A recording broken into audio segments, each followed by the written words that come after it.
Mesdames, Messieurs, bonsoir. Dans le film d'Alain Resnais sur la déportation, Nuit et brouillard, il y a l'insoutenable image d'un bulldozer qui repousse des centaines de cadavres.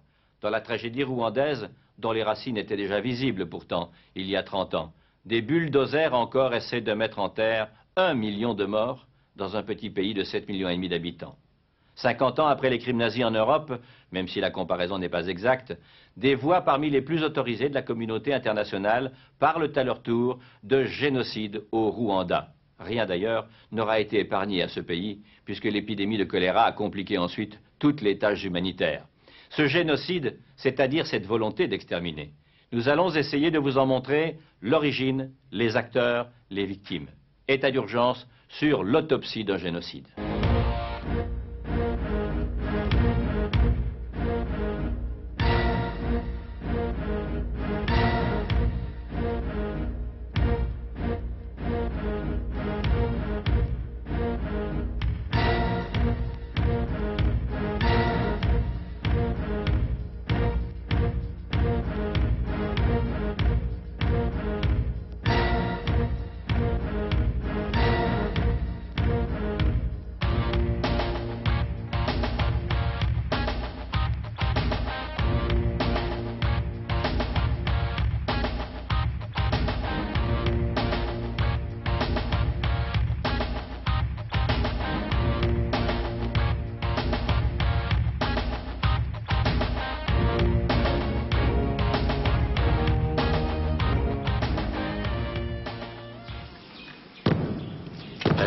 On faisait tout en même temps. Les uns coupaient, les autres frappaient. Moi, j'avais une machette. Je coupais le bras, la tête ou la nuque. Tu frappais où tu pouvais, en fait. On faisait les choses à la hâte.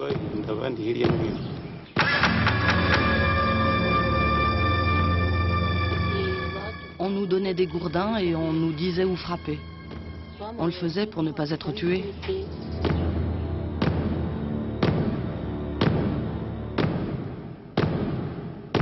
Avec un bâton, je frappais la tête et il mourait sur le coup.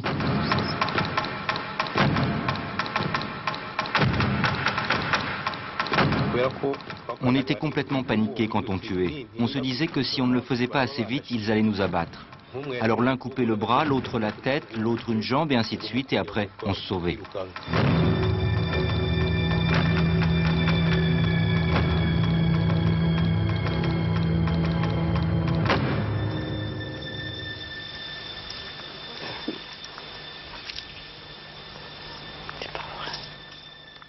Cernée par la mort, Madeleine.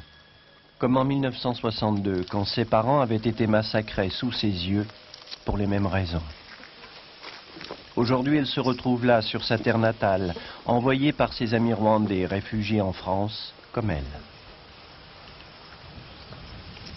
Un cimetière à l'air libre, 5 mois après la tuerie.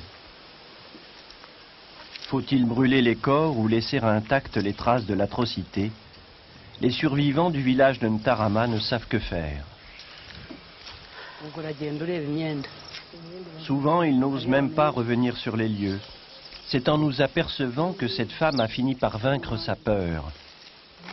Il n'y avait très certainement maintenant plus aucun risque à rechercher sa famille.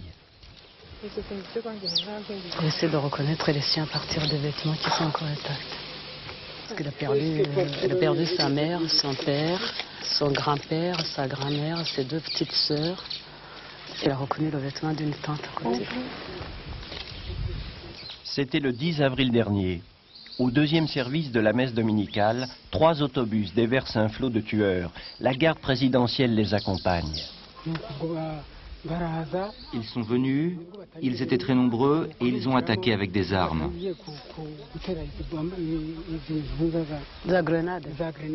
Oui, ils ont commencé à lancer des grenades dans l'église. Il y a eu des blessés, beaucoup. Et puis certains ont couru, mais on les achevait à coups de lame. Ils essayaient quand même de courir, mais on les exécutait avec des machettes. Et après, on vérifiait qu'ils étaient bien morts. Quand ils sont venus, ils ont dit que les femmes Hutus sortent. En fait, que tous les Hutus aillent se mettre là-bas. Et ils ont lancé les grenades. Pourquoi les Tutsis ne disaient pas qu'ils étaient Hutus? Parce que beaucoup des tueurs étaient d'ici, alors ils reconnaissaient les gens. Ah, ils connaissaient tout le monde. Les miliciens interamoués, ils savaient qui était qui. Ils pouvaient reconnaître tout le monde. Oui, ils connaissaient les Hutus. Et si on montait, ils disaient « Toi, je te reconnais, tu es mort ». Ici, les corps ont été retirés, mais ce fut le même massacre, à 4 km de distance du village. Fusil d'assaut, grenades, contre toute une population rassemblée dans cette église de Nyamata. Ce sont les orphelins qui nous ont guidés. Regardez le crucifix, nous ont-ils dit. Il a pris un coup de lance par un homme qui criait « C'est le dieu des Tutsis ». C'est ça encore, enfin, l'odeur de la mort est encore là. Il y a une grenade et après c'est l'Italie. Hein? Les enfants rescapés, témoins directs de la scène, sont peu nombreux. Lui a tout vu, tout subi. 2 coups de machette et laissé pour mort dans l'église.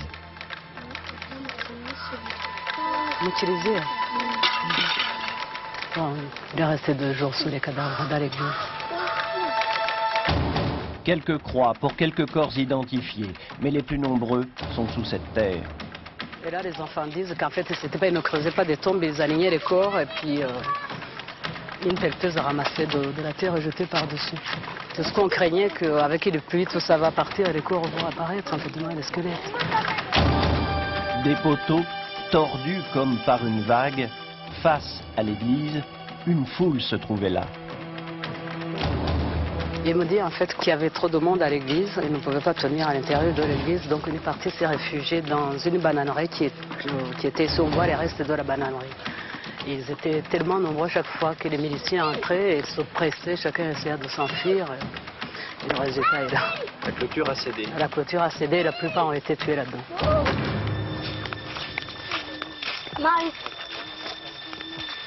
C'est les personnes âgées et les petits-enfants qui ne pouvaient plus avancer. On voit les vêtements là, on voit encore d'autres crânes. Et puis il me disait qu'on voyait les bâtons aussi, parce que c'est des vieux qui marchaient appuyés sur leurs bâtons. Il y a encore un bras dans une veste. À ce jour, on ignore combien de victimes ont fait les massacres de Nyamata, ville de 40 000 habitants. Les tueries ont duré 4 mois au Rwanda, d'avril à juillet 1994. Ce sont les pires dans l'histoire de ce pays. Leur sauvagerie a bouleversé le monde entier. Mais ces 4 mois d'horreur ont une histoire. Les Tutsis, minoritaires puisqu'ils représentent environ 15% de la population, subissent en réalité les violences du pouvoir Hutu depuis l'indépendance de 1962. Dès cette époque déjà, ils furent près de 300 000 Tutsis à prendre le chemin de l'exil. Aujourd'hui, ce sont leurs enfants qui rentrent au Rwanda pour compter leurs morts. Madeleine! Non, non, c'est pas possible. Madeleine! 15 ans qu'ils ne s'étaient pas vus. Retrouvailles avec Alexis, un copain d'enfance. Échappé au massacre parce qu'il était à l'étranger. Et tout de suite, ils s'échangent les dernières nouvelles. Naragal, ça fait 12 jours. Oui, oui, je viens d'y passer 2 fois. Il n'y a pas eu d'assassinat, de massacre là-bas. Oui. Rien. Mais du coup, mes chevaux là, en face juste, tout le monde a été dépouillé. C'est cela Kigali en ce mois d'août. Des réfugiés découvrent un pays qu'ils ne connaissaient que par le témoignage de leurs parents. Et des survivants sont tout heureux de l'être. Kigali alterne entre les rires et les larmes. Ça, c'était la chambre de mes parents. Thérèse est de retour pour la première fois depuis les événements d'avril à la maison familiale. Ou plutôt, ce qu'il en reste. Sa mère a été assassinée et l'on n'a pas encore retrouvé son corps. Oh là là! Qu'est-ce qu'il y avait ici? La sépulture de son père. La sépulture de ton père? Oui, elle a été détruite. Il y a eu un acharnement. C'est-à-dire qu'on avait attaqué mon père en 83. On l'avait attaqué au couteau. Oui. Des machettes. C'était comme on faisait là. Déjà en 83, des En machettes. 83, c'était la même chose. Personne n'avait compris. Une histoire à répétition, pillage, assassinat, la jalousie des voisins ou parfois d'un voisin. Je le connais très bien et tout le monde le connaît. Non, mais c'est quelqu'un qui est encore au Rwanda. Oui. Il est même sur la colline. C'est pas la maison qui est en bas? Mais bien sûr. Je ne sais pas s'il a participé même maintenant, mais c'est lui qui a fait le coup de mon père.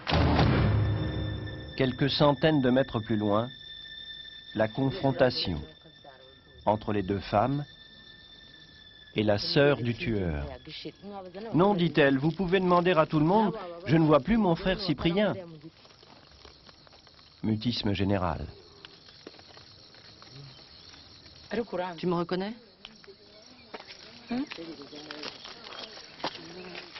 Tu me connais pas?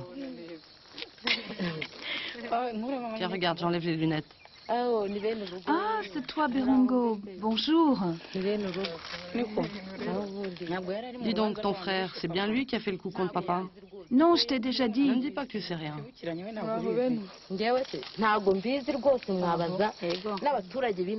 Non, je t'assure que je ne sais pas du tout ce qu'a pu faire Cyprien. Je ne le vois plus.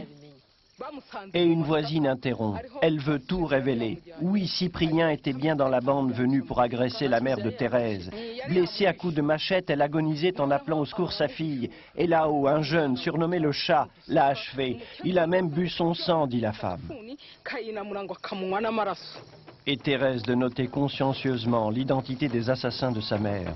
La haine entre Tutsi et Hutu n'a rien d'ancestral. On l'a créée, entretenue, depuis plus de 30 ans. C'est le colonisateur belge qui les a séparés. On les a examinés, mesurés, distingués. On a même créé des cartes d'identité différentes pour ces hommes artificiellement classés en peuplade et même en race. Les Batutsi sont la race dominante. Ils sont intelligents, distants mais polis. Très diplomates, ils manquent parfois de franchise. Les Bahutus, qui représentent 90% de la population, sont des paysans bantous, à l'âme lourde et passive, ignorant tout souci du lendemain. En fait, ce ne sont pas des peuplades, ce sont, disons, deux classes sociales, presque des castes, qui faisaient partie intégrante d'une nation, la nation rwandaise, une nation qui avait une seule religion, qui reconnaissait l'autorité considérable d'un roi sacré, responsable de la fertilité, de la fécondité dans la conception magico-religieuse des gens du pays, un système d'interdits, bref, une seule langue, Hutu et Tutsi, qui montre donc que l'interpénétration des deux groupes est très ancienne. Interpénétration, mais suprématie d'un groupe sur l'autre. La richesse des immenses troupeaux des Tutsis leur permit d'imposer leur domination économique et sociale. Les Hutus furent leurs serviteurs, jamais leurs esclaves, ainsi que l'illustre ce film belge tourné en 1952, une fiction consacrée à l'histoire du pays. Le roi y est tout naturellement Tutsi, l'élite également. Les Blancs qui découvrent le pays en 1892 renforcent et figent cette société de caste pour mieux la servir. Ils imposent également leur religion, le dieu chrétien se fondant Imana, la divinité Tutsi. Les Blancs disaient aussi qu'Imana avait tant aimé les hommes qu'il avait envoyé son fils sur la terre pour leur apprendre la bonté et la charité. Et ils ajoutaient que la bonté d'Imana devait nous enseigner à être bons envers autrui, et même envers nos ennemis.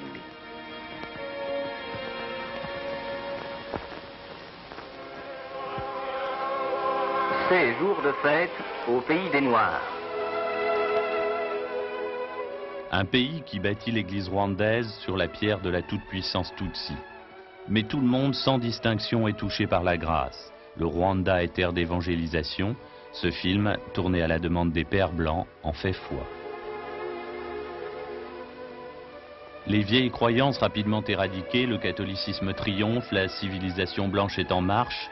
Dans ces écoles, elle accueille prioritairement l'élite Tutsi, sur laquelle elle s'appuie. Un temps seulement, car à la fin des années 50, avec l'époque de la décolonisation, un spectaculaire renversement d'alliance s'opère. L'élite Tutsi, qui paraissait parfaitement christianisée et docile, souverain en particulier, a pris cette distance à l'égard de l'Église a manifesté une certaine impatience face à ce pouvoir absolu que l'Église exerçait sur les consciences et sur l'autorité.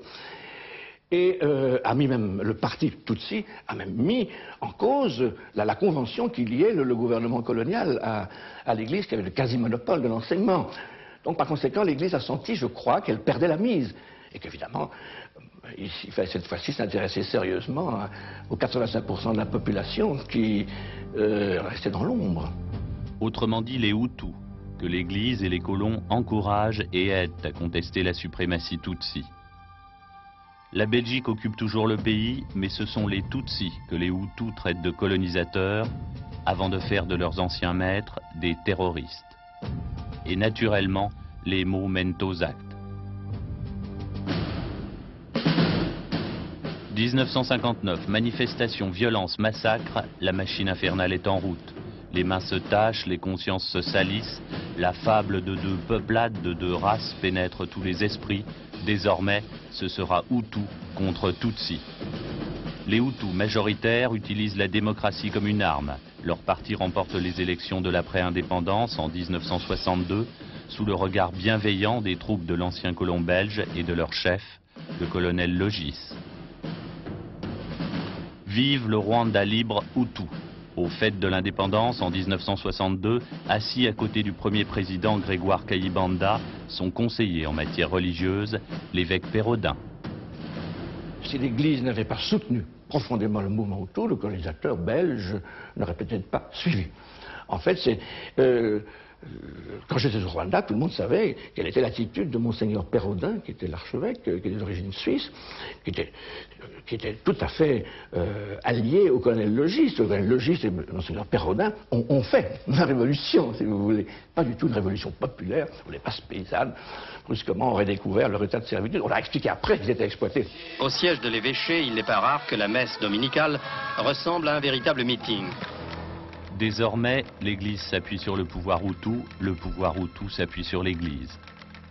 Les films d'actualité de l'époque insistent sur la ferveur religieuse du président Kayibanda.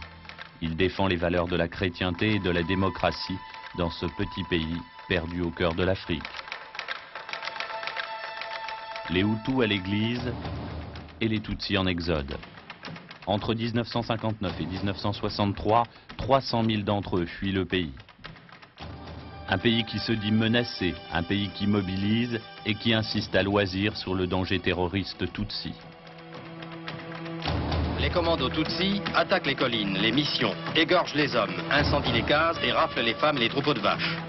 1963, des prisonniers Tutsi présentés comme terroristes servent de prétexte à la répression. Quelques centaines de Tutsis mal armés viennent du Burundi et font une tentative d'invasion du pays qui est immédiatement stoppée par l'armée, la garde nationale rwandaise, commandée par l'officier belge, et immédiatement une première grande répression systématique a lieu. Un premier massacre, un premier génocide. Le président Kayibanda envoie ses ministres dans toutes les préfectures pour organiser la répression systématique.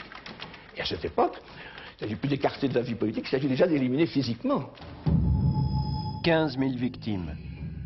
1963, 66, 73, 90, 92. Les tueries se sont succédées jusqu'à aujourd'hui. À chaque fois, certains ont échappé au carnage en trouvant refuge dans les églises. Mais en avril 1994, le lieu sacré était lui aussi devenu lieu de mort. Moi, j'ai cru que les gens voulaient recommencer la même tactique, se sauver dans les églises, croyant que les prêtres devaient les défendre. À ce moment-là, ils étaient regroupés et actuellement, ils étaient massacrés là dans les églises. Certains prêtres voulaient le faire, même appeler les gendarmes pour massacrer les gens, mais d'autres les sauvaient et ils étaient aussi massacrés avec les chrétiens. Moi, je trouve que c'était une façon de reprendre, donc d'avoir confiance dans les prêtres, dans l'église, qui finalement qui a fait qu'il y a eu beaucoup de massacres. Ça fois même l'échec de l'évangélisation, parce que ce sont des chrétiens qui ont tué d'autres chrétiens, même qui ont tué leurs pasteurs. C'est le choc qui fait que même nos communautés religieuses sont divisées entre elles, sont les ethnies, sont options politiques. Une centaine de prêtres, 3 évêques, dont celui de Kigali, ont trouvé la mort dans les massacres. À présent, l'Église du Rwanda fait son examen de conscience. Il y a eu des massacres au Bugesera. Il y a eu des massacres dans... Chaque fois, on a appelé l'évêque à venir visiter ces lieux. C'était une personnalité assez influente qui pouvait bien même obtenir autant de militaires qu'il voulait pour se faire escorter. Et visiter ces lieux, je pense qu'une telle initiative aurait directement arrêté ces massacres. Il n'a jamais voulu faire de choses pareilles. L'autorité ne s'est pas déplacée? Jamais. On criait au secours, personne ne venait. La seule autorité à laquelle on se sentait peut-être, avec laquelle on se croyait plus à l'aise, c'était notre évêque. Nous avons dit, mais venez, passez ici, voyez comment le drame que nous vivons, tout ce qu'il nous a proposé, c'est de prendre la fuite, parce que, disait-il, vous-même, vous pouvez y passer. Bon. Au moins, les choses sont maintenant tirées au clair. On est chrétien, on n'aurait pas. Que vous soyez évêque, prêtre ou même simple chrétien, c'est maintenant sur votre attitude qu'on va vous juger. Parce que trop longtemps, peut-être, nous sommes trompés sur les gens. De nombreux chrétiens ont fait le sacrifice de leur vie pour sauver des familles entières. L'Église du Rwanda veut y voir une raison d'espérer pour son avenir. En 1973, le premier président du Rwanda, Grégoire Kayibanda, est renversé par un coup d'État militaire, sans effusion de sang d'ailleurs. Le général Habyarimana devient le nouvel homme fort du pays. 2 ans plus tard, en 1975, la France signe un premier accord d'assistance militaire avec Kigali. Peu à peu, elle va supplanter la Belgique pour devenir le partenaire privilégié du Rwanda. À partir de 1990, cette coopération s'accroît sensiblement. Le régime rwandais doit en effet faire face aux attaques de ces exilés Tutsis qui se sont organisés en Ouganda en une véritable armée. C'est le Front patriotique rwandais, le fameux FPR. Ces exilés, le président Habyarimana n'a jamais souhaité leur retour sur le territoire national. Alors, à chaque incursion des troupes du FPR, Kigali sollicitera donc une nouvelle aide militaire française. Documents à l'appui, voici l'historique de cette coopération fort étroite. L'homme n'a rien contre le culte de la personnalité. C'est son portrait géant qu'on découvre à l'occasion des fêtes du 25e anniversaire de l'indépendance du Rwanda. Juvénal Habyarimana, président de la République, sait et aime recevoir. Le roi Baudouin, le maréchal Mobutu et tous les chefs d'État de la région figurent parmi les hôtes du Rwanda et de son président en ce 1er juillet 87. Ce qui mesure en fait le degré de confiance et de sympathie acquise par la République rwandaise à travers le monde entier. Il pose volontiers en famille, le président Habyarimana. Bon père, bon chrétien, bon soldat et bon citoyen. Oublier son coup d'État militaire, ignorer les critiques sur les dérives du parti unique, le MRND. Il est présent au sommet franco-africain de La Baule en 1990 lorsque François Mitterrand demande plus de démocratie au gouvernement africain.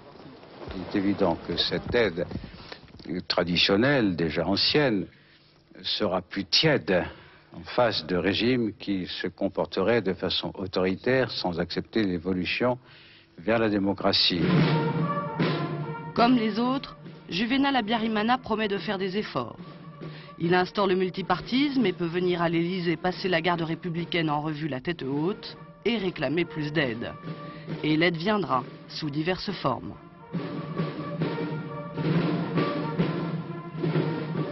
C'est dans Kigali, ville ouverte, dans cette capitale désertée par ses anciens dirigeants et pas encore reprise en main par le nouveau pouvoir, qu'on peut en découvrir les traces. Une partie de l'histoire de la coopération militaire franco-rwandaise se trouve dans ce bâtiment du ministère de la Défense. Nous y pénétrons, accompagnés et avec l'accord du FPR. Le pillage n'est qu'apparent. Dans les placards, les dossiers sont intacts. Lettres, notes de service, circulaires livrent leurs informations. Une histoire que les photos souvenirs officiels ne relatent pas totalement. En 1975, Valéry Giscard d'Estaing signe un accord d'assistance militaire. Il permet des livraisons de matériel pour 4 millions de francs par an. En 1992, avec François Mitterrand, un nouvel accord d'assistance est signé. il poursuit et amplifie l'accord de 75. Il s'agit en fait de s'adapter à ce qui se déroule déjà sur le terrain, car la situation est instable. En octobre 90, les soldats du Front patriotique rwandais d'obédience Tutsi pénètrent dans le nord du pays. Le président Habyarimana appelle aussitôt l'Élysée à la rescousse. L'opération Noroi, 300 hommes, est déclenchée. C'est le point de départ de l'engagement militaire français. Un engagement qui arrive à point. Officiellement, cette compagnie de parachutistes vient protéger les ressortissants français du Rwanda. Coïncidence ou non, c'est peu de temps après son arrivée que la rébellion Tutsi est stoppée. Officiellement toujours, les soldats français n'ont tiré aucun coup de feu. Une affirmation que met en doute cette note confidentielle émanant du cabinet du ministre de la Défense rwandais. Les officiers français dont le concours a été précieux dans les combats sont remerciés. Les archives en témoignent. Les soldats français donnent pleine satisfaction. On propose même de les décorer. Pourquoi ?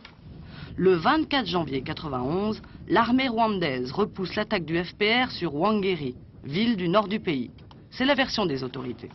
En fait, le 8e régiment parachutiste d'infanterie de marine était impliqué dans l'opération. À preuve ce courrier, rédigé par l'attaché militaire de l'ambassade de France. On y propose des décorations pour le 8e RPIMA, qui en particulier a réalisé l'intervention de Rwangeri les 23 et 24 janvier 91. Suite en annexe, une liste de 15 noms. La présence française au Rwanda, le nouveau ministre de la Justice s'en souvient très bien. Ce n'est pas un secret pour personne. On les voyait dans la rue, ici, dans les camions avec des militaires rwandais. Et ils se mettaient de la cire à la face. On les voyait. Pour en fait ne pas montrer que... enfin, ouais, ce sont des blancs quand même. Et quand ils allaient au champ de bataille, dans les camions, ils se mettaient de la cire à la face.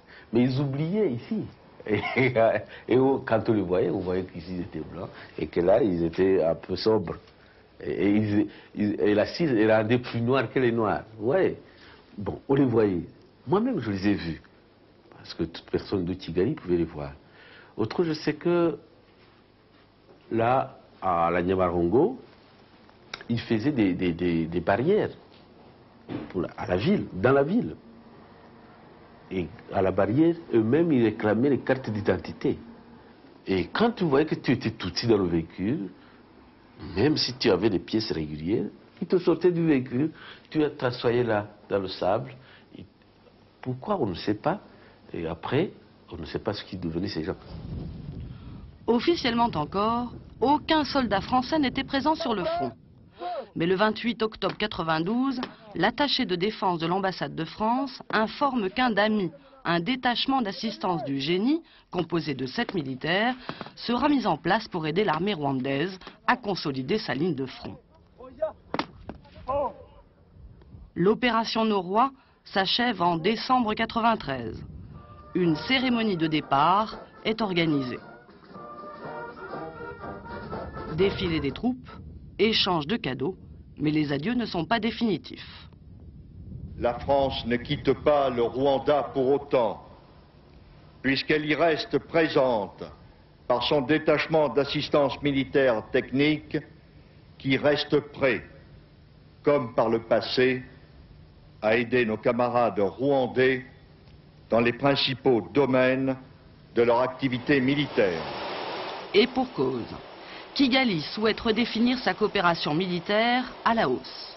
En janvier 1994, le gouvernement rwandais demande une assistance technique de 80 instructeurs pour l'armée nationale et de 30 autres pour la gendarmerie. Dans les bureaux du ministère de la Défense, d'autres documents attestent cette fois de l'aide en matériel livrée par la France. Entre autres, un hélicoptère Alouette, matériel cédé gratuitement, et des missiles Milan. En octobre 90, avec la grande offensive du FPR, les demandes se font plus pressantes. Un officier d'état-major rwandais réclame l'intervention de son ministre. Il précise je vous demanderai d'intervenir auprès de la coopération française pour nous livrer 6 postes de tir et 100 missiles. Avec le temps, le bon de commande rwandais s'allonge. On réclame des obus, des missiles, des bombes, des munitions. Entre les deux pays, les relations sont si étroites que tout naturellement, le rédacteur suggère, au cas où la France serait dans l'impossibilité de nous les fournir gratuitement, nous souhaiterions qu'elle puisse nous prêter ce matériel. Aujourd'hui, il n'y a plus de soldats français dans le pays. À Kigali, l'ambassade de France a été visitée comme tous les bâtiments officiels de la capitale. Tiroirs vides, classeurs nettoyés, ordinateurs détruits, le ménage a bien été fait. Ce n'est pas ici qu'on trouvera le moindre indice sur la coopération militaire franco-rwandaise. Les quelques traces laissées par les diplomates français sont illisibles. Tout est passé par la broyeuse à papier. Pendant ses 21 ans de pouvoir, le président Habyarimana a promu progressivement l'idée de l'équilibre naturel ethnique au sein du pouvoir. Son raisonnement est assez simple. Puisque les Hutus représentent 85% de la population, eh bien, pense-t-il, ils doivent occuper 85% de tous les secteurs de la société. Cette règle est d'ailleurs appliquée à l'aide de quotas. Mais le régime comportait aussi ces jusqu'au-boutistes. Et pour eux, il faut aller plus loin. Les Tutsis, ces complices en puissance du Front patriotique rwandais, doivent être écartés définitivement de la vie sociale. Alors une machine d'élimination se met en route et l'homme que vous allez entendre dans un instant fait froid dans le dos. Janvier 1993. Le président Habyarimana est toujours vivant, encore au pouvoir. L'interview que vous allez voir a été réalisée dans la prison de Kigali par les enquêteurs de la Fédération internationale des droits de l'homme. Il recueille les confessions de cet homme, Janvier Africa, qui se présente comme un repenti. Africa affirme avoir appartenu aux escadrons de la mort, un groupe de tueurs au service du gouvernement rwandais. Ces révélations dans un journal local lui ont valu d'être emprisonné.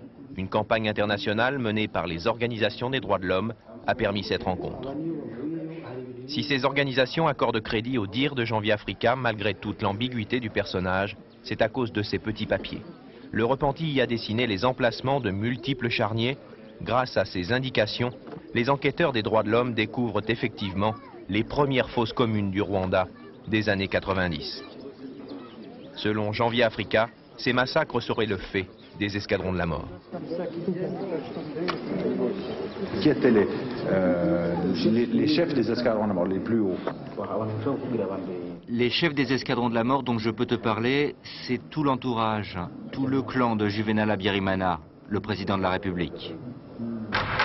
Juvenal Habyarimana, le président de la République, et de citer aussi un secrétaire général du parti présidentiel, un beau-frère et chef de cabinet d'Habyarimana, un chef d'état-major des forces armées rwandaises, un autre beau-frère du président, un ministre des Affaires étrangères, un député président de la Chambre de commerce de Kigali et l'ancien directeur de cabinet au ministère de la Défense, le colonel Bagosora. En vérité, nous n'avions pas de salaire. Avant tout, nous étions des gens de conviction, les fers de lance d'Habyarimana. Nous devions faire tout ce qui était possible, absolument tout, pour qu'il reste au pouvoir. Et ce pouvoir va se donner des moyens de durer. D'abord avec des troupes, puisées dans la jeunesse du parti unique et organisées en cellules. On les appelle les Interamwe. En fait, des milices qui n'hésitent pas à s'exhiber dans les meetings de Kigali.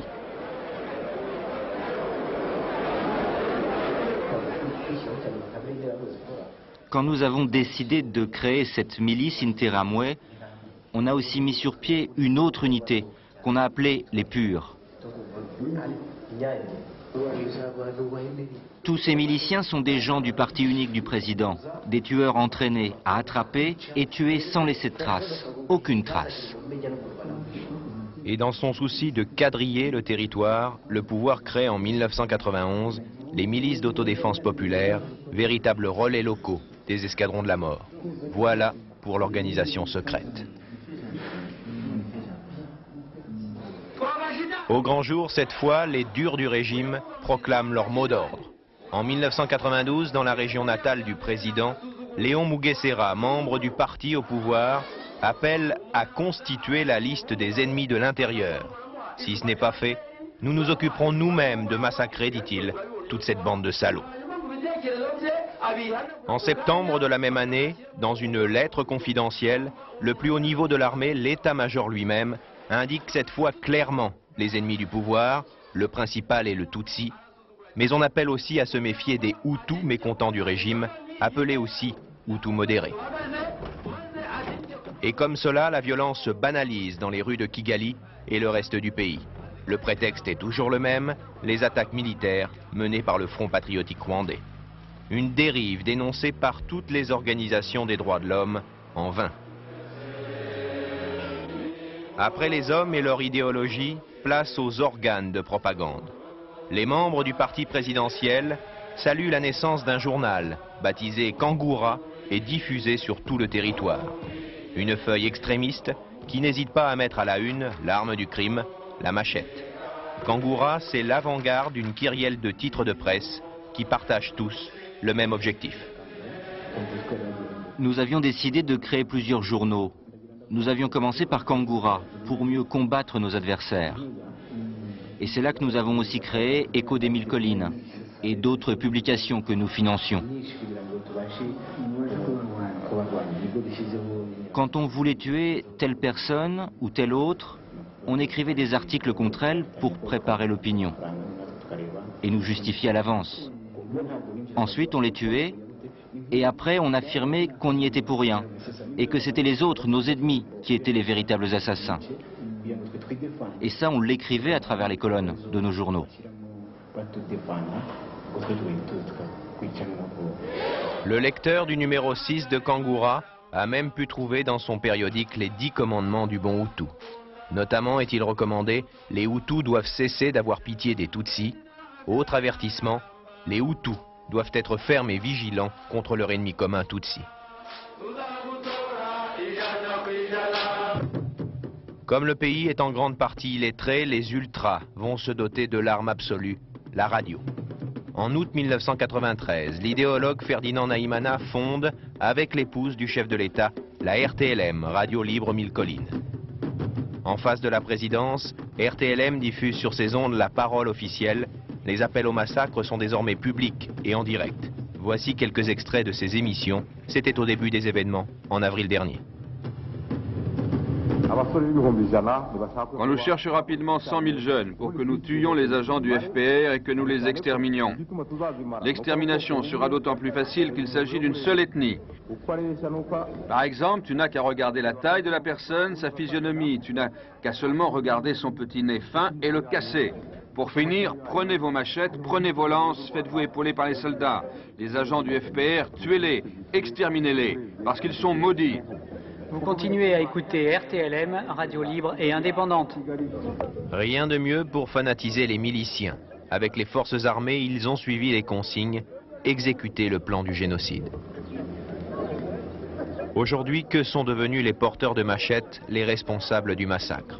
Beaucoup ont trouvé refuge dans le sud-ouest du pays, ce qu'on a appelé à l'époque la zone humanitaire de sécurité. Nous sommes à Karengera.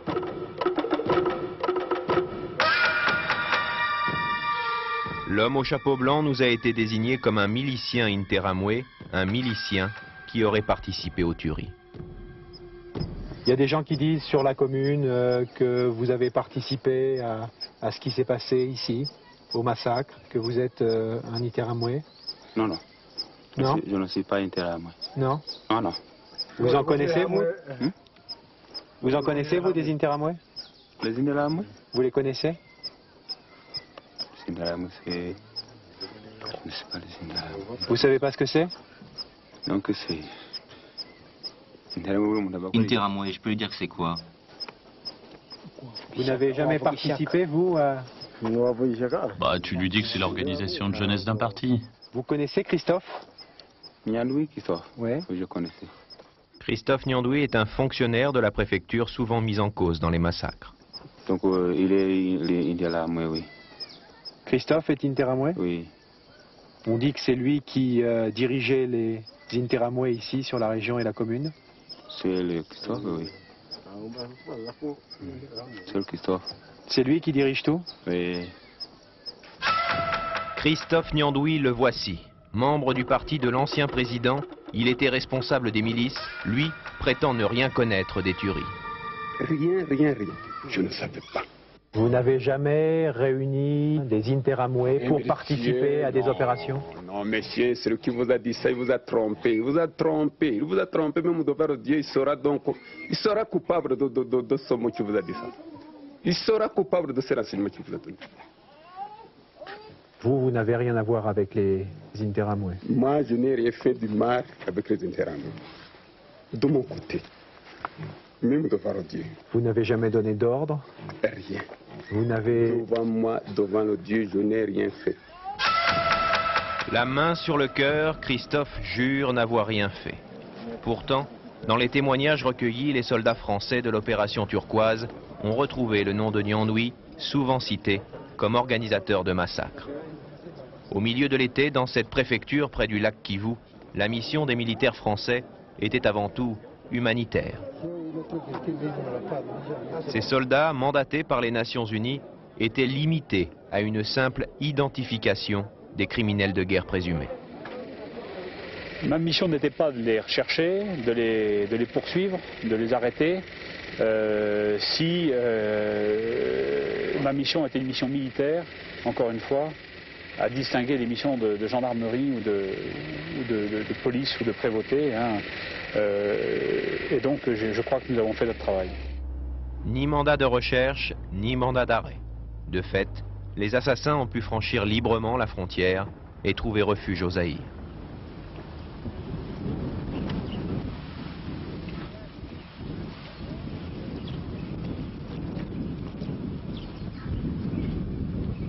Goma, au Zaïre. Voici ce qu'il reste des 40 000 hommes de la glorieuse armée rwandaise. Une armée qui aurait participé à la mise en place du plan imaginé par les escadrons de la mort, à même la rue, des troupes défaites, humiliées, terrassées par la maladie. Un de leurs chefs est là, lui aussi, le colonel Bagosora, ancien directeur de cabinet au ministère de la Défense. Il est surtout l'un des personnages principaux cités par le repenti Janvier Africa comme membre des escadrons de la mort. Les escadrons de la mort, ça n'a jamais existé au Rwanda? Ça n'a jamais existé, mais il y a un escadron de la mort du FPR, ça oui. Il n'y a pas d'escadron de la mort côté du gouvernement? Non. Non. C'est archi faux. Ça n'a jamais été. C'est une invention pure et simple de FPR. Vous n'avez jamais participé à des réunions occultes? Non, vraiment. En fait, ce que j'ai pu me rendre compte, des journalistes, et même déjà que j'ai rentré, ils ont déjà des préjugés. Ils regardent pour eux. Pourquoi faire des réunions occultes? Il y a des témoins qui rapportent ça, ce qu'on appelle des repentis. Des repentis? Oui, des gens qui ont participé à ces réunions en votre présence. Ah, dis donc, j'aimerais bien les voir. J'aimerais bien revoir ces repentis, parce que moi, personnellement, j'ignore ces réunions. Est-ce que vous accepterez de témoigner devant la justice internationale si un jour on vous demande des comptes? Bien sûr. Bien sûr, mais pas devant le FPR. Pas devant le FPR, non. Parce qu'il ne peut pas être fait juge parti. Mais devant la Cour internationale, je suis prêt à y aller. Même aujourd'hui. Même aujourd'hui, il faut qu'ils amènent les gens que j'ai tués, qu'ils montrent, qu'ils prouvent ça. Sincèrement, pensez qu'ils peuvent les amener? Amener les gens que j'ai tués. Vous êtes aussi payé. Ça suffit. Ce que vous avez mangé, ça vous suffit. Un jour, tu vas mourir. Tu commences à m'énerver jusqu'à ce point. Merci. Le mercredi 6 avril 1994, à 20h30, l'avion du président rwandais Habyarimana est abattu au moment où il s'apprête à atterrir dans sa capitale Kigali. Pour beaucoup, c'est cet attentat qui aurait provoqué l'explosion populaire spontanée.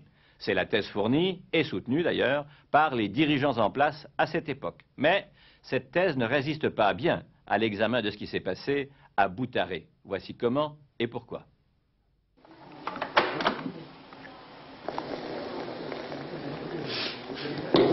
Il écoute sa cassette tous les jours. Un document sonore personnel, enregistré clandestinement, 10 minutes de rafales d'armes automatiques.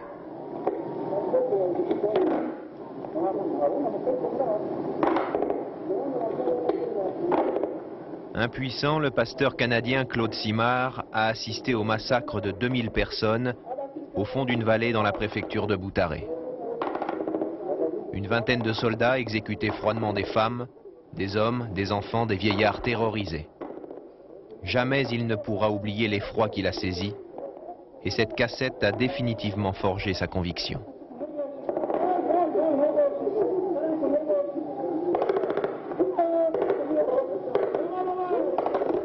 C'était planifié. Ça, c'était évident que tout était préparé, programmé, comme ça.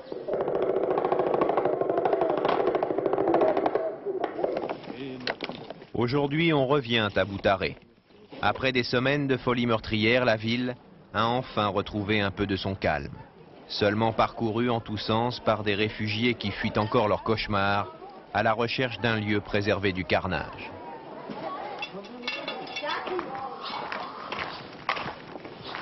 Donc ce magasin-là, ça a été déjà effracté. Maria et Lorien découvrent le presbytère qu'ils avaient abandonné pour se mettre à l'abri et éviter la mort. Ce qui s'est passé ici, sur la commune et aux alentours, à aucun moment ils ne l'auraient imaginé.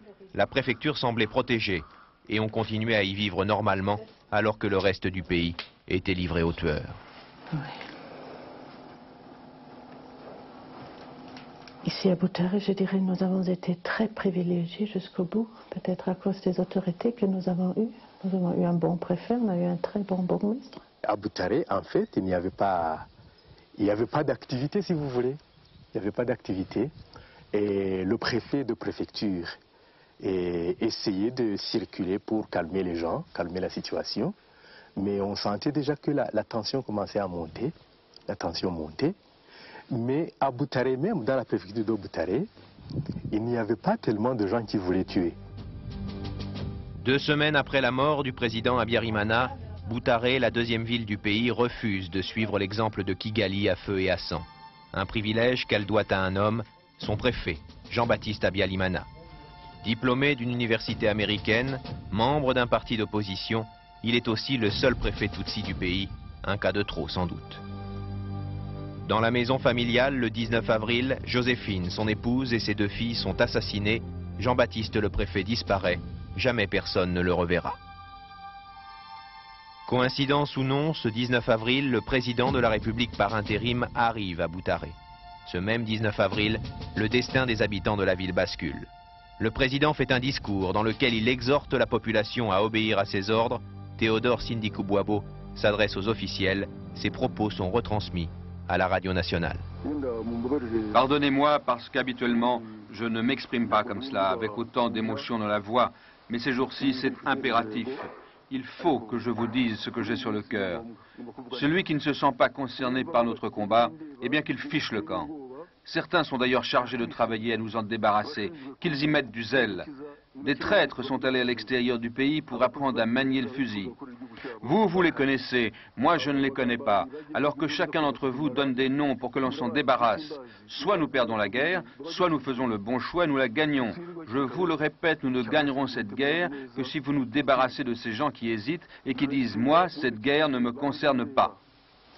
Et on peut dire que c'est ce discours du président qui a en fait mis le feu aux poudres ici à Boutaré. Parce que, tu sais, ici dans le pays, il y a un proverbe en Kinyarwanda, mais je ne sais pas si je vais te le dire tel quel. Ça veut dire que quand ça vient d'en haut, alors le lendemain, ça circule dans toute la population. Alors, comme le président avait parlé, le président qui est issu de cette préfecture, le premier ministre qui est issu de cette préfecture, quand ils ont parlé, puisque les chefs avaient parlé, alors le lendemain ça marche. C'est traditionnel dans le pays.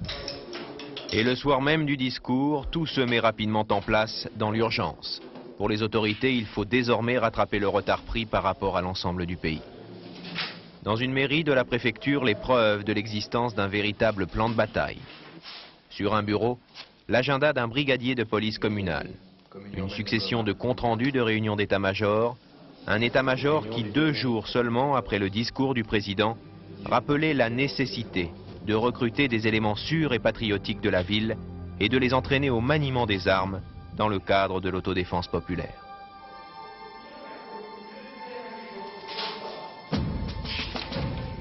D'autres documents, avec des colonnes et des numéros, les références des mitraillettes Kalachnikov distribuées à la population. Un groupe d'hommes venus de Kigali prenait bel et bien le pouvoir dans la ville. J'ai eu comme l'impression qu'il y avait un pouvoir parallèle. Un pouvoir dont on ne connaît pas les tenants, mais un pouvoir qui se superposait au pouvoir habituel. Le bourgmestre de cette ville, par exemple, il n'avait rien à dire. Il ne savait pas ce qui se passait littéralement dans sa commune. Alors, ce pouvoir était aux mains des milices Ineram. Le chef des milices est tombé malade, il est venu se faire soigner ici. Et nous avons constaté que les ordres partaient de chez lui. Il logeait à l'hôtel Ibis. Et c'est de là que partaient les ordres de meurtre. Des ordres de meurtre donnés par un homme, chef des miliciens sur l'ensemble du Rwanda. Robert Kajuga, lui aussi venu de Kigali pour superviser et aider au massacre. Le 19 avril au soir, le préfet a été éliminé, les miliciens et les soldats de la garde présidentielle sont prêts. La machine à tuer peut commencer sa besogne. En fin d'après-midi, Claude rentre chez lui. Un de ses amis militaires l'avertit de ce qui se trame. Il m'a dit qu'il a vu qu'il y avait des listes, mais sur cette liste, les listes pour tuer les gens. Mais il m'a dit, il faudra faire attention, toi tu n'es pas sur la liste, tu n'es pas sur cette liste. Je lui ai demandé, qu'est-ce qu'ils sont sur cette liste? Il m'a dit, ce sont beaucoup de gens, des Tutsis, haut placés, des docteurs, des médecins, ou bien les Hutus modélés. Et les gens qu'on avait emprisonnés en 1990. Qui avait fait ces listes? Comment elles sont arrivées? Il me disait que c'est venu de l'état-major, je ne sais pas où. De l'état-major de l'armée. Claudine est originaire de Kigali. À Boutaré, elle rêvait d'étudier les sciences sociales. En un jour, le 21 avril, elle a découvert l'efficacité de la délation à l'intérieur même du campus universitaire. Des étudiants accompagnés par des militaires. Ça se voyait que c'était un coup qui était bien préparé parce que des élèves connaissaient déjà nos chambres, connaissaient les numéros, connaissaient là où on peut aller, même si on ne te trouvait pas dans ta chambre, ils allaient dans les autres chambres où tu fréquentes. Ils étaient sûrs de nous attraper. C'était des élèves que vous connaissiez, des étudiants que vous Oui, connaissiez? oui, oui.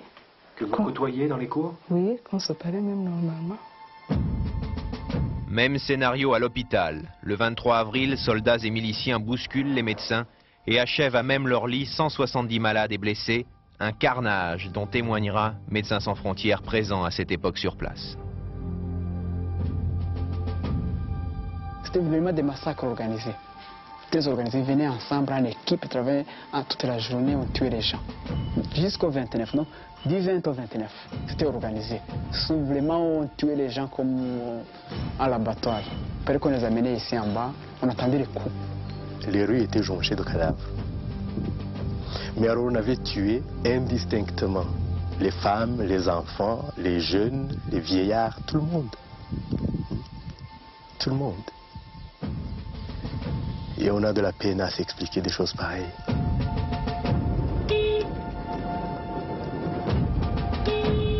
Il faut aller jusqu'au Zaïre, à Bukavu précisément, pour retrouver l'homme accusé d'être à l'origine de ces massacres, l'homme du discours à la radio. Oui. Nous venons voir monsieur Sindikubwabo. Théodore Sindikubwabo, l'ex-président de la République par intérim, vit ici. Au milieu de ses deux derniers fidèles, sa défense est prête. Je savais qu'il y avait des tensions à Boutaré. J'avais été averti de ces tensions à Boutaré. Je suis parti à Boutaré expressément pour donner le message de pacification, pour demander aux gens de Boutaré de s'occuper plutôt du travail manuel au profit de leur ménage, au lieu de se perdre dans des querelles politiques. Voilà l'expression de ma visite à Boutaré. Et vous avez l'impression que les gens ont pris au pied de la lettre ce que vous leur disiez?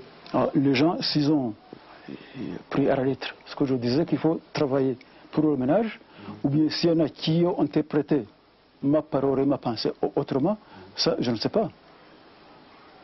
Vous n'avez, vous nous l'assurez, Monsieur le Président, donné aucun ordre?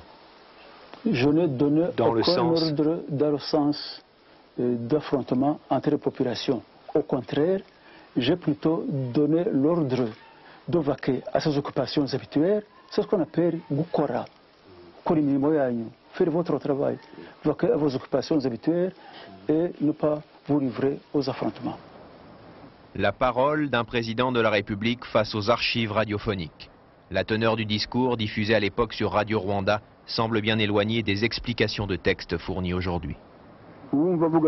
Celui qui ne se sent pas concerné par notre combat, eh bien qu'il fiche le camp. Certains sont d'ailleurs chargés de travailler à nous en débarrasser, qu'ils y mettent du zèle. Le zèle qu'ont mis certains à appliquer les ordres donnés, on en trouve toujours des traces à Boutaré. Et aujourd'hui encore, on a bien du mal à dénombrer les victimes. Nous avons une fois évalué le chiffre en connaissant des grands assemblements qui ont été tués. Mais vraiment, ce sont des estimations, des vrais chiffres, on les connaîtra peut-être plus tard, mais nous pensons qu'il y a eu autour de 100 000. 100 000 morts sur une population de 800 000 habitants. Dans la préfecture de Boutaré, les massacres auront duré au total plus de 2 mois et demi. Un nouveau pouvoir de coalition a maintenant la lourde tâche de relever le pays. Il faut d'abord que justice passe, estiment les nouveaux dirigeants. Le Premier ministre rwandais n'évaluait-il pas récemment à 30 000 le nombre des responsables du génocide, sans compter les miliciens, ajoutait-il. Mais comment juger une pareille foule quand il n'y a plus d'organisation judiciaire, quand les présumés coupables se défendent par la délation et que les principaux suspects ont fui à l'étranger, au Zaïre notamment? Pourtant, une justice va probablement s'exercer dans ce nouveau Rwanda qui compte des suspects jusque dans les rangs de sa propre armée. Les yeux de Jeanne n'oublieront jamais ceux qui lui ont fait ça. Des témoins comme elle, il n'y a guère de mal à en trouver dans ce camp de Kirundo, situé au Burundi.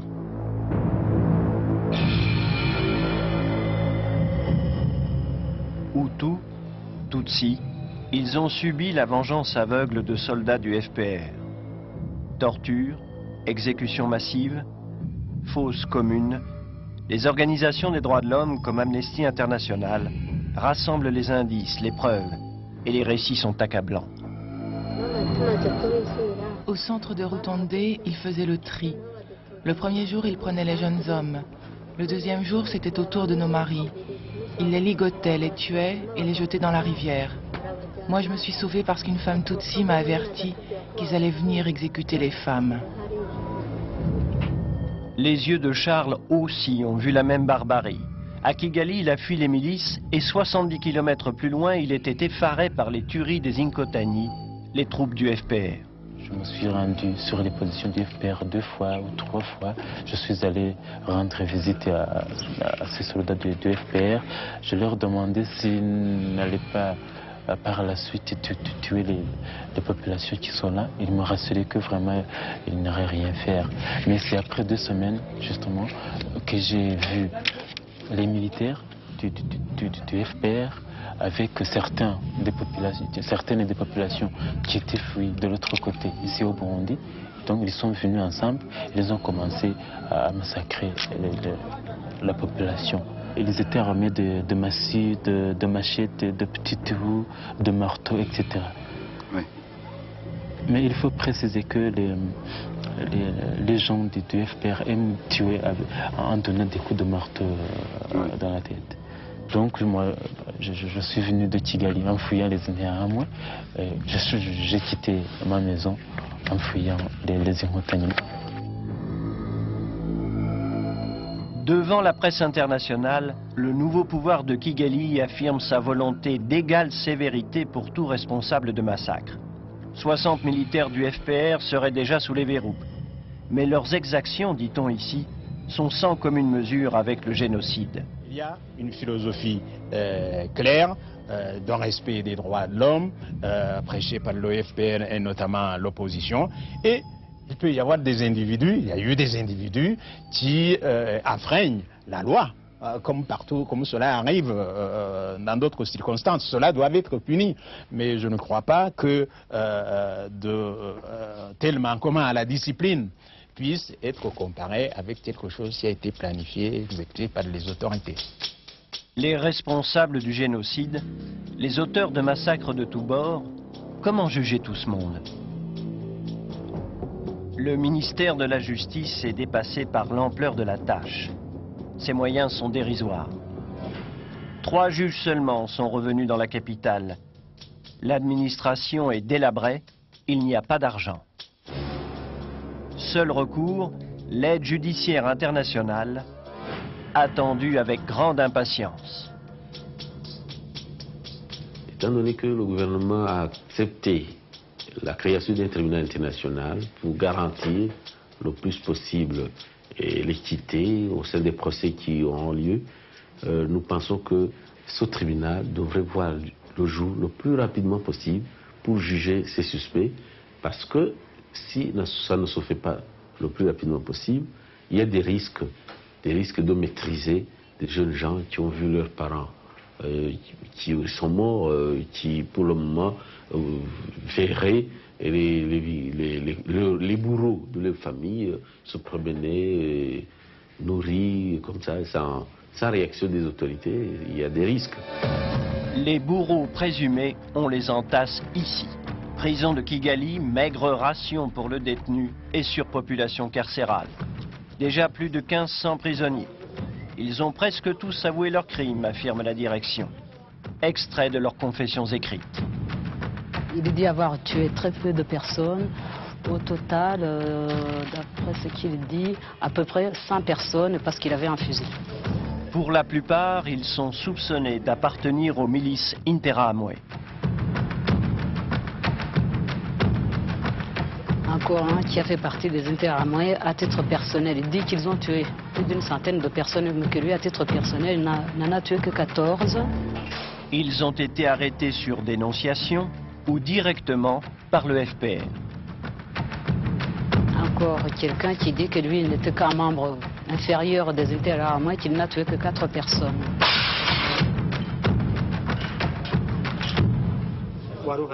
Pour la première fois, monsieur le procureur les interroge. Cela fait 1 mois et demi qu'ils sont là, sans avoir vu le moindre magistrat. Le procès verbal est sans appel, cet homme avait un complice. Où est-il?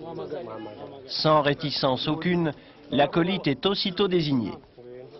Et le voilà qui s'avance.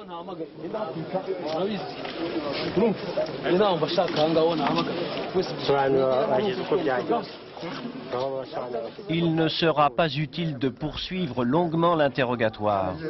Il affirme avoir tué une femme et son enfant. Aux traces qu'il porte sur le cou, on devine qu'il a été appréhendé sans ménagement. Sont-ils réellement tous coupables? Peut-être. Ici, maintenant, je suis un prisonnier, mais je ne sais pas pourquoi je suis prisonnier. Lorsque le suspect fait partie de la classe politique, dans cette prison, il sait se faire tout petit. Moi, j'ai été arrêté pour une carte rose de ma voiture que j'avais oubliée. Et jusqu'aujourd'hui, on n'a pas encore été interrogé. Parce que vous n'avez pas les papiers de votre voiture? Oui, oui. Et ça fait 1 mois et 10 jours. Qu'est-ce que vous faisiez auparavant, monsieur? Bon, moi, j'étais directeur d'une pharmacie. Directeur d'une pharmacie? Oui. Et vous, monsieur, qu'est-ce que vous faites? Mais le magistrat qui est resté à nos côtés n'est pas satisfait par la réponse.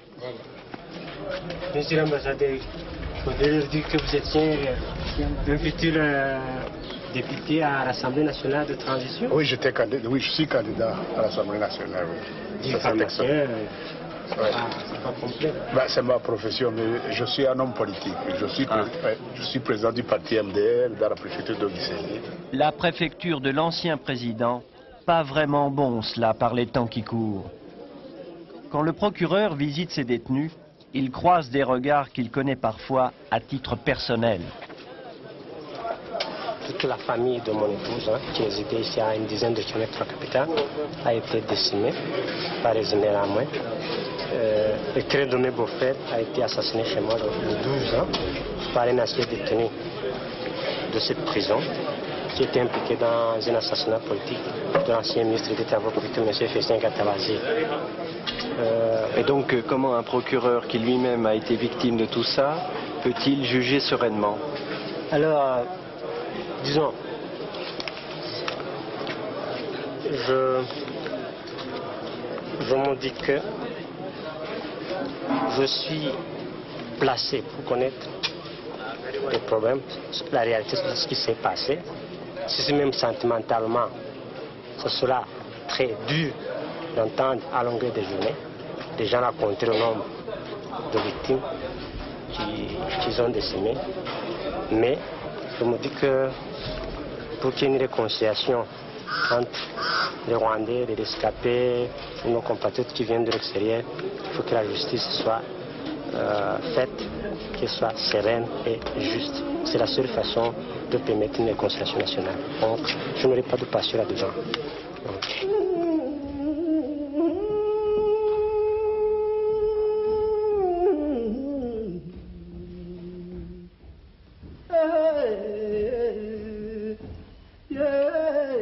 La réconciliation par la justice, cette profession de foi, Angélique n'est pas prête à y souscrire.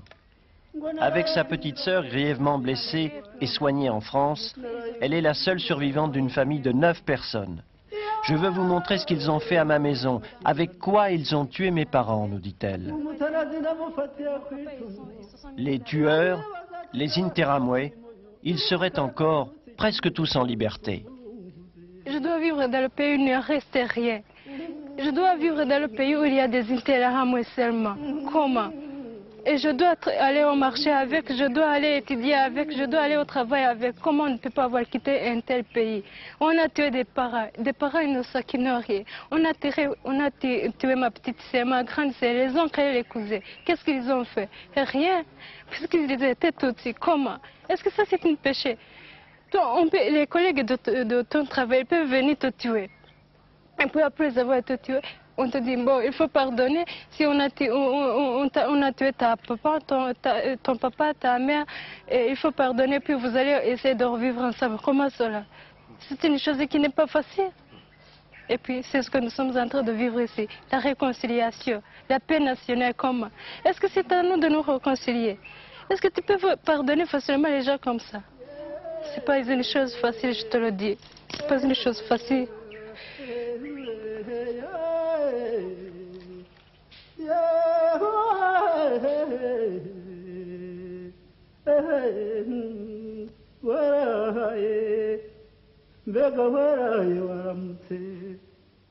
Comme Angélique, quelques sages, quelques justes africains, parmi lesquels se trouve sans doute le nouveau ministre de la Justice, que vous venez de voir, nous posent une question.